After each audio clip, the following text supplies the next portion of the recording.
In this video, I will solve your doubts about how to play Skyrim with keyboard and mouse on PlayStation 4 and whether or not it is possible to do this. As you might be aware, you are able to plug a keyboard and mouse combo to any of the available USB ports on your PlayStation 4. Once they have been plugged in, most games will recognize them from the get-go, so as soon as you open games like Fortnite, Minecraft, they might detect the keyboard and mouse and you will be able to use them to do actions inside of the game, browse through the menus, move the camera, and so on. So what about Skyrim?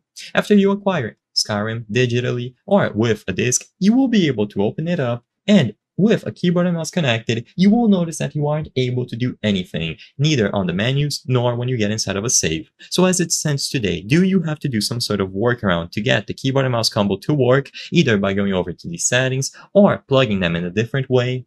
Well, regardless of how you try to plug the keyboard and mouse combo on your PlayStation 4 or even any other console such as Xbox, you will not be able to use those to play Skyrim. Skyrim does not feature keyboard and mouse support on consoles. This is something that the developers have to add on a game-per-game basis, and because they didn't bother with adding keyboard and mouse support when Skyrim was ported over to the PlayStation 4, it means that it is impossible to use a keyboard and mouse to play. Natively, it is not going to work. The purpose of this video is not to spread misinformation, but to let people be aware about the limitations of using a keyboard and mouse to play Skyrim on the PlayStation 4 and why it doesn't work.